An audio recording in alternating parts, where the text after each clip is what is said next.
Quando surge o Alviverde, eu surjo aqui com mais um vídeo no canal do Verdão, trazendo aqui para você, mais uma vez, o Neto rasgando elogios a um jogador do Palmeiras. Quem será esse jogador do Palmeiras, hein? É o que você vai ver depois de dar seu like, se inscrever no canal e ativar o sininho das notificações. Prepara o comentário aí, ó. Concorda com o Neto? A seleção brasileira tem que fazer uma estátua do Gagliotti, que foi uma das pessoas a única pessoa que acreditou nesse menino, acreditou na família, e o Palmeiras teve um diamante. E aí, o João Paulo, né? E o João Paulo. Mas sem o presidente... o João trouxe pro presidente. O presidente bancou. Bancou. Parabéns ao Gagliotti, que, por sinal, para mim, é um dos maiores presidentes em relação ao que se pensa de clube de futebol. Qual a ideia do Hendrick também, Souza, do que você viu ontem? E daqui a pouco a gente mostra os gols, os números deles também. O Hendrick é um cara iluminado, né? E se fazia tempo que não se criava uma expectativa tão grande num ídolo brasileiro, porque assim, quando você joga num Corinthians, o pessoal do São Paulo não gosta, ou o pessoal do próprio Santos não gosta. O Hendrick é um cara que ele tem... Quando ele entra em campo, há uma esperança muito grande, né? Com relação a ele, né? Olá, Zupac, Marcela, daqui a pouquinho tem o Gaciba com a gente, mais do que nunca, né? É super necessário para explicar o que foi essa Espanha e Brasil do ponto de vista da arbitragem, que realmente foi um horror. Mas era importante hoje, assim, no finalzinho, né? Você fala, pô, tinha que empatar, porque... Era importante ter um resultado, porque a gente no Brasil tudo é focado em cima do resultado. Sim. Num 3-3 a gente consegue estabelecer um pouco o que realmente aconteceu na data FIFA. Certo. Vitória contra a Inglaterra e empate de 3 gols contra a Espanha. Se perde a Espanha, ficaria focado no resultado, só nos erros. E a Espanha a gente vai ver daqui a pouco, não sai tomando 3 gols todo dia. Então tem a arbitragem, que é um capítulo à parte, a outra é o jogo, o comportamento da seleção. Não foi tão bom quanto no jogo contra a Inglaterra, mas tem coisas importantes para a gente debater. A coragem do Dorival na convocação, parecia assim, alguns nomes, pô, Dorival, né? O que ele está pensando? Teve coragem e teve coragem de tirar o Vinícius Júnior aos 25 do segundo tempo, quando a gente comentava aqui. Ele não vai fazer isso, ele vai tirar lá nos 40. E ele tirou os 25, por quê? Porque o Vinícius não estava jogando bem. Sim. Então, quem não jogou bem, deixou o campo. Inclusive Vinícius Júnior. E essa é uma boa notícia, porque o treinador tem que pensar no coletivo, no resultado, e não se o jogador vai ficar chateado ou não. O Vinícius não ficou, mas a gente tem muito para falar nessa data FIFA. A gente sonhava tanto, não é? Em ver a seleção enfrentando grandes adversários. O Brasil enfrentou a Inglaterra, que é uma candidata ao título Sim. da Eurocopa, e enfrentou a campeã da Nations Cup, que é uma candidata também a disputar o título da Eurocopa. Então, o Dorival acho que saiu muito feliz e os jogadores nesse processo de reconstrução que passou a ser real, Marcelo. Sim. Ele não existia. É verdade. Hoje ele existe. Eu acho que a torcida brasileira também sai um pouco mais aliviada, um pouco mais feliz, com a perspectiva de uma melhora com o Dorival Júnior. É realmente uma seleção que não consegue mostrar o futebol que mostrou com a Inglaterra, mas olhando para a Espanha também, é uma Espanha que apresentou um melhor futebol do que a Inglaterra também, Zupac. É uma seleção que começa muito mal o primeiro tempo, se perde, tem uma hora que a gente fala, meu Deus, o Dorival não está sabendo para onde vai, mas mostra a reação. E mostrando essa reação e até conseguindo o empate, daqui a pouquinho a gente fala sobre a arbitragem, mas mostra muita força dessa seleção brasileira, uma cabeça no lugar também? Boa noite, Marcela Calçade, boa noite ao Fã de Esportes. Acho que o jogo de hoje não foi um jogo de muita força, mas foi um jogo de oportunidades. Sim. E o Brasil aproveitou bem as suas oportunidades. É bem verdade, como você falou, o primeiro tempo do Brasil foi muito ruim. O Brasil não viu a bola no primeiro tempo, né? Se o primeiro tempo tivesse terminado 3-0 para a Espanha, não seria anormal, porque foi um primeiro tempo que o Brasil não viu a bola.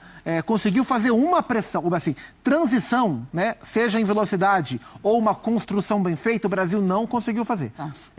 Pressão lá em cima para incomodar a Espanha, o Brasil fez uma vez.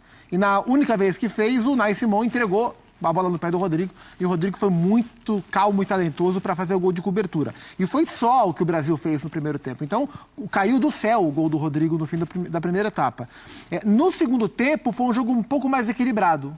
Acho que o Brasil sentiu muita dificuldade para construir jogo, né? Foi um Brasil que teve um melhor desempenho em alguns aspectos individuais do que coletivos no segundo tempo, com algumas entradas, em especial a do Endrick e as dos dois homens de meio campo, o Douglas Luiz e o Andrés, e o Brasil melhorou através dessas individualidades. Coletivamente eu não gostei do jogo do Brasil hoje, como eu tinha gostado no sábado, mas acho que existem diferentes canais para a gente observar o jogo de hoje. Existem análises individuais que são importantes, em especial para essas novidades que o Dorival trouxe para essa seleção brasileira. Existe uma análise do comportamento tático da seleção e existe uma análise, quando o Brasil enfrenta seleções desse patamar, que a gente tem mais clareza para tentar posicionar a seleção brasileira dentro da hierarquia do futebol mundial. Porque depois da frustração da última Copa do Mundo e do 2023... como é que a gente pode falar? Excêntrico, para ser bonzinho, da seleção brasileira, um ano mal planejado, que teve interino uma parte do ano, que teve um técnico tampão da outra parte, que foi o Diniz, nessa aventura que colocaram o Diniz, e a seleção não foi bem, mal nas eliminatórias, mal dentro de campo. A gente fica com a sensação de que o Brasil estava de fato distante das grandes potências do futebol mundial. E é claro que são dois amistosos contra a Inglaterra e a Espanha. A Inglaterra desfalcada, a Espanha desfalcada, o Brasil desfalcado. Mas a gente viu que jogando bem, como jogou contra a Inglaterra, ou jogando não tão bem como jogou hoje, o Brasil compete. O Brasil compete. Então o Brasil tem condições de competir contra qualquer seleção do futebol mundial. É evidente que quando o trabalho for bem tocado e as peças bem trabalhadas, as chances aumentam em competições. Então acho que no aspecto competitivo foi uma data FIFA importante para o Brasil. Um bom jogo no sábado e hoje não gostei muito não. Tá certo. Olha, a gente tem uma tela para mostrar estatísticas da partida e a gente já fala e já faz um balanço também. Jornal de Madrid, jornal que trata das coisas de Madrid, do Real Madrid, diferentemente daqueles que estão em Barcelona, fala de um Brasil que foi realmente... fala dos pênaltis, que realmente não existiram. Tá. Então eles admitem isso. Então se os pênaltis realmente não existiram, o placar foi totalmente favorável ao Brasil, embora o Brasil não tenha jogado bem. Então, porque foram dois lances assim bem esdrúxulos. Daqui a pouquinho a gente vai ter o Gaciba para comentar. E a Espanha é um time que entrou em campo hoje, o Unai Simon, Carvajal, Laporte, Lenormand. O Cucurella não é geralmente a dele. Você vê o Gaiá jogando por ali, jogou o Grimaldo contra a Colômbia. Tem outros laterais, pode ser o Balde, já teve o momento do Jordi Alba, que jogou a final da Nations. Então você tem uma Espanha, o Rodri, você tem um time, Morata, tem uma base.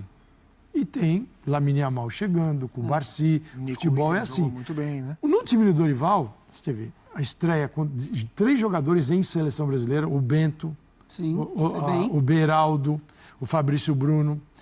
O Brasil termina o jogo com muitos jogadores que atuam no nosso país, o que não é normal acontecer. Tinha o André, estava o Endrick, Fabrício, o Bento. Sim. Gente, não é normal, é uma quantidade de gente que não tem uma experiência internacional em solo europeu e estava jogando. Então tem muita coisa que o Dorival conseguiu fazer em alguns dias, diferentemente de um país que tem um treinador que trabalhou na Espanha com o Sub-19, foi campeão europeu, um Sub-21 foi campeão europeu e ganhou a Nations com o time adulto, o time profissional dele, né? A mais alta seleção na Espanha. Então esse cara conhece toda essa geração de trás para frente. Todos eles, a maioria trabalhou com ele desde das seleções de base. Isso é um trabalho totalmente diferente. Então a gente tem que analisar a perspectiva do trabalho do viés brasileiro. De recriação do meio de campo, para mim é a principal tarefa, recriar um meio de campo que tenha volume de jogo, possa recuperar bolas e armar a equipe. Isso no segundo jogo já aconteceu menos. A pressão espanhola no primeiro tempo tirou a bola do Brasil e ela fracionou a seleção brasileira. Meio de campo, defesa e ataque. que eu não gostei, o jogo do Vinícius. O Vinícius não precisa entrar em campo achando que ele tem que decidir sozinho as partidas. O Vinícius tem que jogar coletivamente. E o Brasil, pressionado do jeito que estava, a bola quando ia para o lado, eu tenho que resolver sozinho no 1 contra 1 e passar pelo meu marcador. Não é assim. E tem a chegada desse furacão, que é o Endrick, cara. Um menino estreou na seleção, marcou um gol no Santiago Bernabéu e o outro em Wembley. Não é nada. A gente daqui a pouco fala do Lamine Yamal também, porque a gente pensa de um lado e pensa em fenômenos do outro lado que vão nascendo também. Mas é incrível o que o Endrick consegue. Vamos colocar o que a imprensa espanhola, então, está falando sobre essa partida da Espanha contra o Brasil, empate em 3-3. É claro que está todo mundo encantado com o Endrick, que, inclusive eles, e ainda estão felizes demais, porque o Endrick estará em breve por lá. Aqui, ó, como se fosse mundial. Bom, tá sendo irônico nesse momento, Gustavo Zupac, dizendo que o Brasil comemorou como se fosse mundial. A gente pode falar, mas vocês tiveram 2 pênaltis que não existiram, era para ter sido 3-1, rapaz. Nessa mesma matéria, ele tem mais abaixo genialidade e piscina de Lamine Yamal. Piscineiro é aquele jogador que se joga, né? Sim. Né? Então, assim, isso está muito claro para eles que esse pênalti foi cavado e o outro não existiu também. Sim. E ali está dizendo que o texto diz que o título é se o Brasil celebra como se fosse um mundial, por alguma coisa será, quer dizer, por algum motivo. Está dizendo a Espanha é muito grande. E ele admite que os pênaltis não existiram. Então a Espanha tem um problema nesse jogo. E assim, o Brasil celebra... Primeiro, o Brasil não celebra como se fosse o Mundial. Verdade. Vamos começar por aí. Segundo, o Brasil celebra o que foi o empate, como celebrou a vitória, claro, a vitória com mais motivos para tal, porque... Inglaterra e Espanha não são as melhores seleções do mundo, tem uma coisa mas também. estão entre as. E consegue no último minuto Também. o pênalti. Tem E eu isso, acho que ia ser uma derrota, entendeu? Eu acho que isso diz mais respeito sobre o que é a seleção brasileira hoje, que é um time tentando recuperar a autoestima. Tentando encontrar uma nova identidade, tentando recuperar a sua autoestima, e o discurso do Danilo, que foi liberado pela CBF no vídeo de bastidores, depois da vitória em Wembley, ele é sobre isso. Ele é sobre recuperar a autoestima. O Dorival Júnior é apresentado na seleção brasileira e fala em fazer com que os jogadores tenham de novo o orgulho de vestir a camisa da seleção brasileira, que é um discurso clichê, nacionalista, aquela coisa toda, mas a gente entende, e esse discurso ele faz mais sentido no momento atual da seleção brasileira, que é uma seleção desacreditada, com resultados ruins, dentro de uma confederação desacreditada, desorganizada, que castigou a seleção brasileira nos últimos anos. Então, o Brasil hoje está tentando voltar a ser o que ele sempre foi. Preciso entender de onde o Brasil saiu para essa data FIFA. Onde ele estava? Ele estava no fundo do poço, trocando de treinador, primeira convocação, para o treinador também. Quando a gente fala a estreia do jogador, ele não está acostumado a jogar na seleção, o treinador também não está acostumado a dirigir seleção. E é bem diferente. Ele toma as decisões, mas ele conhece os jogadores, mas não é algo assim tão simples de ser feito. Dorival Júnior em Wembley, no Bernabéu, é uma coisa que era distante do nosso imaginário para o Dorival no passado recente. Talvez até do dele. Imagino que sim. Né? Então, sim, existe um lado de uma reconstrução que era necessária e que se impunha ao Brasil. Com todas as dificuldades que a gente tem, administrativas, tudo que é mal feito fora de campo, que acaba repercutindo lá dentro. Então, uma convocação, vários jogadores, a gente não pode esquecer que ele foi desconvocando e convocando outros jogadores. Sim, verdade. Né? E eu não estou nem aqui entrando no capítulo Neymar, que eu acho importante, o Neymar não pode jogar, é importante que a seleção se desenvolva sem o Neymar. O que eu não gosto é a gente... Tanto que estes 2 jogos afastam o debate Neymar. O Brasil tivesse perdido para a Inglaterra e para a Espanha, hoje a gente estaria falando, quando é que volta o Neymar? O tempo todo é assim, quando é que vem o Neymar? Quando é que vem o Neymar? E o Neymar com a camisa da seleção brasileira. O que é o Neymar? Ele joga para quê? Ele joga para o time ou joga para ele? Eu vejo o Neymar jogando para ele. Sim. Não vejo jogando para o time. A grande conquista seria ter o Neymar jogando algo que seja coletivo. E eu acho que a seleção buscou isso. Na maior parte do tempo, jogo coletivo. E de muito esforço, muito sacrifício, porque não é o time da Espanha que tem... Esses jogadores se conhecem o tempo todo. A vantagem que o Dorival tem o Dorival levou à seleção um futebol que é normal de ser jogado para esses jogadores, embora não sejam companheiros do dia a dia. Que é normal o seguinte, em princípios de jogo não tem nenhuma novidade. Então, sair jogando do fundo do campo, o Danilo faz isso, o Beraldo hoje faz isso, o Fabrício Bruno faz isso. Todos os jogadores da seleção jogam dessa forma, o Wendel, o Bento, todo mundo hoje. Bruno Guimarães para vir buscar essa bola. O jogo que o Brasil se propôs a jogar, esses jogadores fazem diariamente nos seus clubes, com outros companheiros. Então, eu não preciso te explicar o que precisa ser feito. O Bruno Guimarães fala isso em entrevista coletiva. O que eu preciso é treinar você com esses companheiros aqui, para você entender qual é o pé que o Zupac prefere, como é que é a melhor bola para ele, não é a roubada para ele, qual que é? É esse tipo de passe. Qual que é melhor? Então, o desenvolvimento disso é que a gente precisa fazer com o tempo. E o Dorival aí tem alguns dias. E a Copa América vai ser muito importante para estabilizar um pouco a seleção brasileira. Mas são resultados que trazem para as eliminatórias, quando a gente voltar a jogar eliminatórias, um outro Brasil, que a gente precisava. O que o Diniz tentou na seleção é algo muito peculiar, particular, do entendimento de jogo dele, e ele está errado? Não. Mas talvez não seja o momento dentro de uma situação emergencial, que eu vou criar, os jogadores no dia a dia jogam desta forma, jogam um futebol mais posicional, e na seleção eu vou modificar isso. O entendimento desse jogo, Marcela, aí passa por algo que não tem tempo. Parece que é muito simples, né? Eu chego para os jogadores e falo assim, gente, vocês vão jogar agrupados, com toda a liberdade. Então, quando eu dou a liberdade para um time, esse time se complica. Quando eu tiro a liberdade, esse time se dá bem. Não é isso.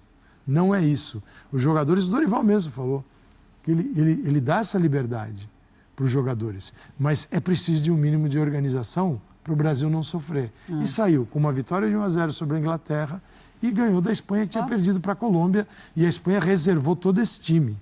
Só o Laporte jogou. Mudou todos os outros não jogaram 90 minutos. Entraram um pouquinho no segundo tempo. Então, é uma Espanha que, Colômbia, mas o meu objetivo é o Brasil. Sim. A Espanha também valorizou o confronto. E o saldo, a gente fala muito sobre como é importante para a seleção brasileira enfrentar seleções desse porte, cruzar a fronteira Conmebol com CACAF e jogar na Europa. Tem um movimento contrário. A Espanha sai da Copa da data FIFA com 2 jogos contra as seleções sul-americanas e 1 pontinho somado, né? Porque perdeu da Colômbia e os 2 jogos na Europa. Né? Perdeu da Colômbia com 2 empatou com o Brasil. E aquilo, né? Toda a dificuldade que ele passou, né? E a gente que passou dificuldade também, quando ele entra em campo, você sempre espera algo diferente dele. Né? Então, é um cara totalmente iluminado, a bola procura ele, né? Então é um cara que tem se criado uma expectativa muito grande do torcedor brasileiro, um cara que tem se preparado para isso. É um menino, um cara não um menino, né? Que tem se preparado para isso, né? Um menino inteligente, que procura, humilde, que está se especializando na língua do país que vai jogar, se preparando, falando inglês. Então é um menino que o torcedor brasileiro tem criado uma expectativa muito grande. Tem tudo. Eu acho que vai ficar um pouco distante do Ronaldo. Eu vi que você disse que espera que ele seja melhor que o Ronaldo. Para mim ele vai ficar um pouco longe, mas é um menino que se criou uma expectativa muito grande do torcedor brasileiro com relação a esse jogador. Para mim ele vai ser melhor porque vai ter uma carreira maior, vai ter mais títulos, vai ser campeão do mundo, vai ser artilheiro da Copa do Mundo. Esse moleque vai ser um dos maiores jogadores de todos os tempos. Isso é o que eu vejo em cima dele. E a estrutura que está se colocando para ele ainda, e com 17 anos já ir pronto para o Real Madrid. Não sei nem se vai jogar, mas já vai mais que pronto. Ele vai melhor que o Rodrigo, ele vai melhor que o Vinícius Júnior, ele vai melhor que a maioria dos jogadores de hoje. Esse moleque foi um achado assim, foi um diamante, mas um diamante muito lapidado. E que teve só que fazer os negocinhos, porque ele é um craque de bola. Um craque. Tem perna direita, perna esquerda, faz gol de cabeça. A velocidade dele é incrível. Vocês vão ver, quando ele se for pro Real Madrid, o que o Real Madrid vai fazer com ele. Com 20 anos, né? Com 20 anos. Eu tô falando de 17. Mas com 20, ele vai estar voando, irmão. Ele já vai ganhar a Copa do Mundo, ele vai ser o gol. Ó, escuta o que eu vou falar. Esse menino vai ser o maior artilheiro de Copas do Mundo. Ele está com 17. Acho que ele faz 20 na Copa. Ele vai fazer os 4 anos, ele vai fazer as 4 Copas do Mundo. eu duvido que ele não vai fazer 20 gols em 4 Copas do Mundo. Vocês podem ter certeza disso. Isso que eu penso dele. Não conheço ele, não sei. Só sei que as informações que tem é que ele está se preparando para tudo. Pois bem, olha aí, você viu o Neto rasgando elogios ao Endrick, que decidiu de novo.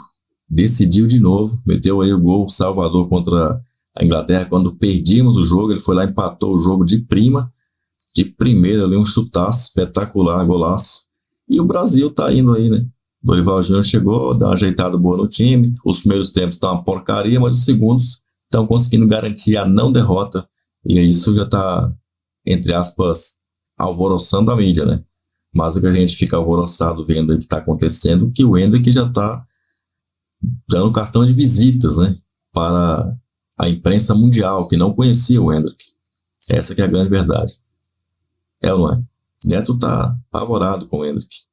Só digo uma coisa para você. Você pode comentar aí embaixo, então, se você concorda com ele, que ele já chega mais pronto, inclusive, né? Melhor do que o próprio Vinícius Júnior e também do que o Rodrigo. Agora eu queria saber se ele acha que o Endrick chega melhor do que o Mbappé, hein? É brincadeira, hein, aí também. Será que chega? Eu acho que chega, hein, se bobear, hein? Até porque o Mbappé também vai estar chegando no Real Madrid. Ele não é do Real Madrid. Jogou no PSG, no Madrid não jogou ainda. Então vão ser os dois chegando ao mesmo tempo ali, né? O que será que vai acontecer, hein? Quem será que vai jogar no time do Ancelotti? Será que o Endrick vai esquentar banco por muito tempo? Eis a grande questão. A gente imagina que ele vai esquentar banco por um tempo.